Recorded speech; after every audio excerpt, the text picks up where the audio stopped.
Après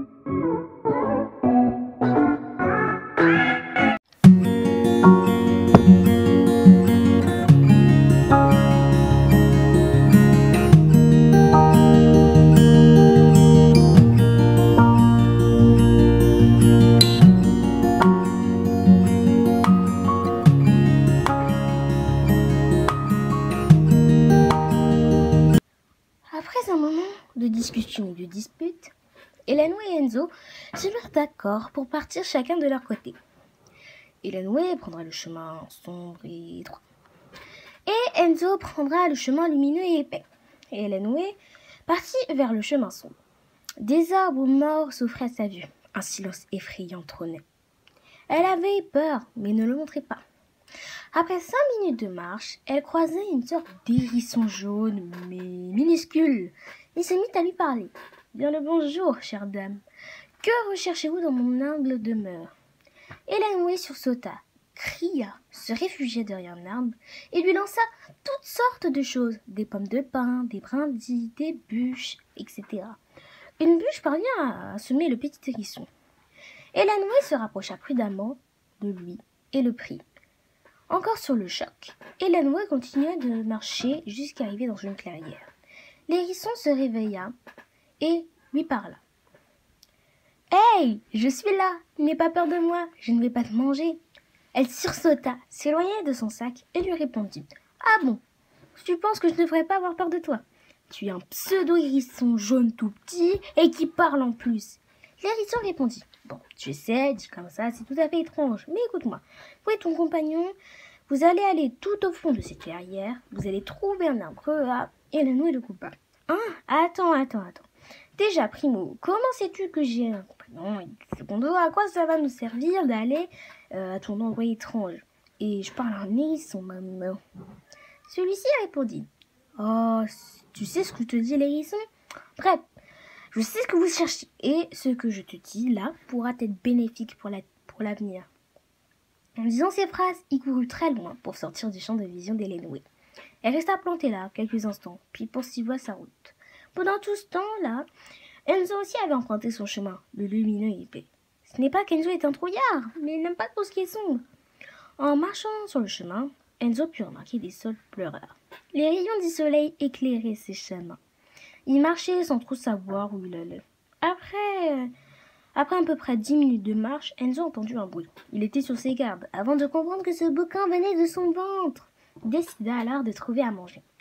Après quelques minutes de marche, il trouva des buissons contenant des mûres. Il en mangea et en prit pour les mettre dans son sac. Maintenant que Enzo avait le ventre rempli, il reprenait la route et il remarqua quelque chose. Sur un arbre était gravé ce mot. « Suis les arbres avec la mousse verte, est mon nom à moi. » Enzo resta perplexe face à ce mot.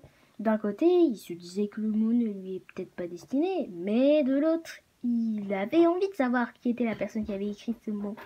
Après un moment, Enzo a décidé de suivre la mousse verte. Il marcha en suivant cette mousse pendant 20 minutes environ. Il arriva dans la même clairière que Elanway quelque temps avant. Enzo vit l'hérisson s'approcher de lui. Alors, il se met en position pour se battre. L'hérisson se mit à lui parler. « Oh, calmos, je ne te ferai aucun mal. C'est moi qui ai écrit le mot sur l'arbre. » Enzo lui répondit. « Attends, tu es un hérisson qui écrit? Moi, tout vu. Tu n'as pas peur de moi parce que la plupart des gens ont peur de moi, dit l'hérisson. » Enzo lui répondit. « Non, bien sûr, je ne dis pas que... Non, bien sûr, je ne dis pas que c'est bizarre, mais ça fait partie de la vie. » L'hérisson lui dit. « Sage parole, petit. Au fait, je m'appelle Zach. Si je t'ai fait venir ici, c'est pour parler de ton périple avec ton ami.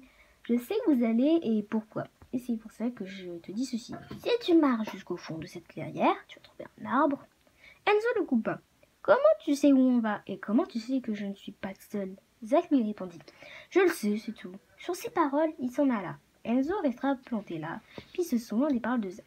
Il n'avait pas trop d'infos, mais il était déterminé à trouver cet arbre. Plus il marchait, plus il avait l'impression que la clairière était sans fin. Il finit par cogner quelqu'un. C'était Elanway. Enzo lui dit. « Oh, Elanway, tu ne devineras jamais ce qui m'est arrivé. » Elle le coupa. « Bonjour d'abord, et tu as croisé un pseudo-hérisson jaune version minuit. Enzo lui dit. Ah, comment tu le sais? Il t'a parlé à toi aussi? Oui, il m'a dit d'aller au fond de cette clairière, je trouve un arbre creux, dit-elle. Enzo lui répondit. Oh, il m'a pas dit qu'il était creux. Par contre, il m'a dit qu'il sait où nous allons et pourquoi. Mais moi-même, je ne sais pas où on va alors. Hélène, oui, répondit. Il m'a dit la même chose, mais c'est vraiment bizarre. Enzo lui répondit. Ouais, d'ailleurs, il s'appelle Zach, mais à ton avis, comment sait-il? Il y a deux possibilités. Soit c'est un animal provenant de Winterfell, qui m'étonnerait, et qui vient nous aider. Soit il vient de Yo, et c'est un agent double, dit Hélène, oui. Enzo répondit. Ou soit, troisième possibilité, c'est une grosse mytho. Mytho, dit Hélène. Enzo répondit. Ouais, ça veut dire menteur, quoi. Hélène répondit. Ça m'étonnerait qu'il mente, mais bon, cherchons cet arbre. Oui, dit Enzo. Après une bonne heure de marche, ils étaient enfin partis de la clairière. Ils commencèrent à chercher l'arbre. Bientôt, la nuit tomba, et ils avaient faim, soif et sommeil. Ils se nourrissaient des mûres que Enzo avait cueillis. Ils burent dans leurs gouttes et dormirent avec des sèches de couchage. Après un jour et demi de recherche, Enzo se posta devant un arbre, frappa dedans et reconnut un bout creux. Ils avaient trouvé l'arbre. Qu'est-ce qui les attend dedans? Et est-ce que l'hérisson est leur ami ou non?